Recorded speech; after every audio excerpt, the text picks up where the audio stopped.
Magandang araw mga kaibigan. Ito, matagal ko nang inaabangan na si VP Sara magbigay ng reaksyon tungkol sa pagkasibak ni General Torre. Ito, may napanood ako na Facebook reel, nagsalita si VP Sara. Anong masasabi niya sa nangyari kay General Torre? Parang itong si VP Sara, dinaan na lang niya sa kanta. Di ba may kanta tayo na Gulong ng Palad? Oh, ganyan daw ang nangyari kay General Torre, Gulong ng Palad. Oh, pakinggan natin siya. Siguro fight lang yun ang journey niya sa buhay niya. Sometimes nandoon ka sa taas, and then 85 days later, nandoon ka sa baba. Siguro fight lang yun ang journey niya sa buhay niya. Sometimes nandoon ka sa taas, and then 85 days later, nandoon ka sa baba. Ganon. 85 days. Lang yun ang journey niya sa buhay niya. Sometimes nandoon ka sa taas, and then 85 days later, nandoon ka sa baba. Ganon. Gulong ng Palad, di ba yun ang kanta? Mamaya kantahan natin si General Torre, Gulong ng Palad. Sige, dito, kantahan natin para kay General Torre. Kung minsan ang takbo ng buhay mo, pagdurusa nito'y walang hanggan. Huwag kang manimdim, ang buhay ay gulong ng palad, gulong ng palad. Ang may kapal marunong tumingin sa taong naghirap at nasawi. Bawat isang gabi ay mayroong isang umaga,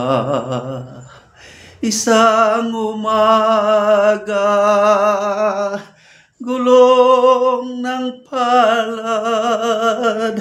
Ang buhay ay gulong ng palad, ang hantungan, ang kapalaran. Kung minsa'y nasa ilalim, gulong ng palad. Ang buhay ay gulong ng palad, ang hantungan, ang kapalaran. Minsa'y nasa ibabaw.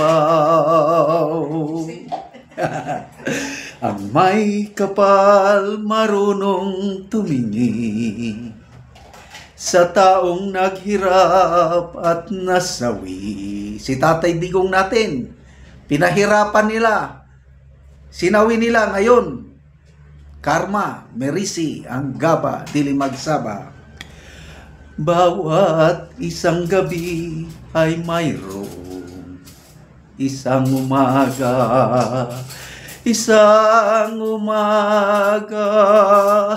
gulong ng palad.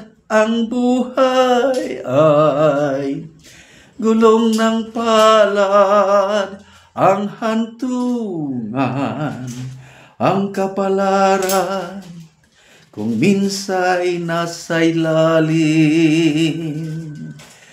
gulong ng palad. Ang buhay ay gulong ng palad, ang hantungan, ang kapalaran. Minsa'y nasa ibabaw. So, di ba ang ating Tatay Digong, nung hinold na nila si Tatay Digong, nasa Villamor Airbase na, usap-usap sila.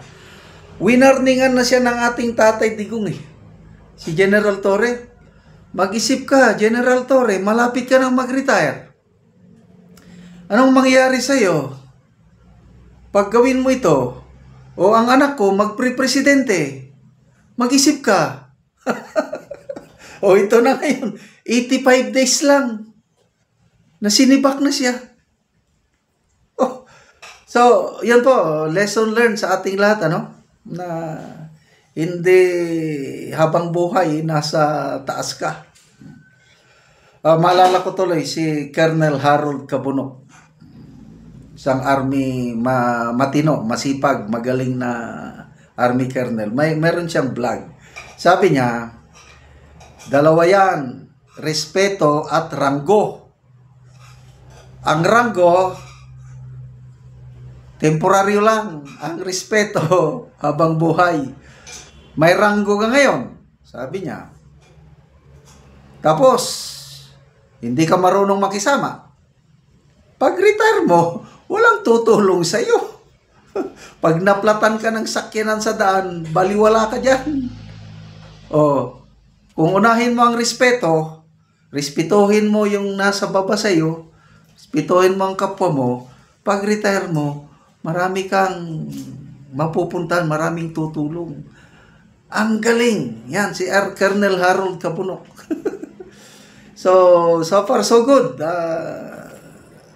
Pag-retire ko, nung nasa active service pa ko is, inuna ko yung respeto, inuna ko yung relationship ko sa aking superiors, sa aking contemporaries, sa aking mga sundalo.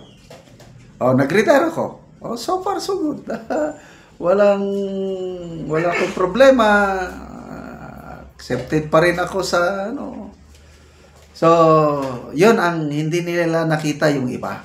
Akala nila forever. So, 4-star rank na. Wala namang ningning, sabi ng iba. So, anong gagawin niya ngayon? Hihintayin niya hanggang March 2027? Pwede yun. Karapatan niya yun. Kailan? Maligaya ba siya? Na 4-star, wala naman siyang silbi. Walang naitutulong sa bayan. Kaya sana, mag-decide na siya. Ang wish ko lang kay General Torre is retire early at tanggapin yung inaalok na pwesto. Kasi sabi niya, wala naman siyang sama ng loob. Okay pa rin siya. Di tanggapin na lang. At yung trabahong ibibigay sa kanya is very challenging. Labanan ang korupsyon. Makatulong pa siya sa taong bayan. Kasi ang number 1 kalaban natin ngayon, korupsyon. Lalo na dyan sa flood control projects. Kaya salamat mga kaibigan sa inyong pagsubaybay sa ating channel. Nakakatulong kayo ng malaki sa tribong Talandig ng Bukidnon. Ang sweldo natin sa channel na ito is pantulong sa tribo. Nagbibigay tayo ngayon ng livelihood assistance, nagpapatanim ng saging lakatan at Arabica coffee. Panoorin niyo ang video na ito. Anak ko sa area ni Rodani sa iyang tanom nga kape. So mag-abono siya. Gini sa kutsara siya.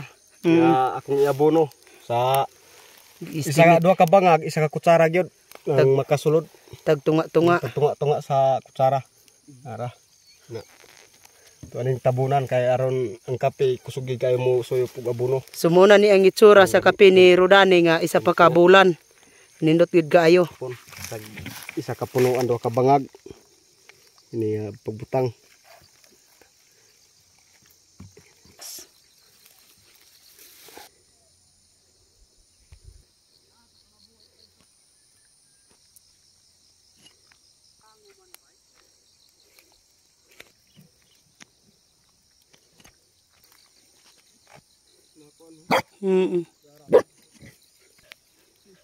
O karon human sa pag-abono ni Rodani, naga-spray na pod siya.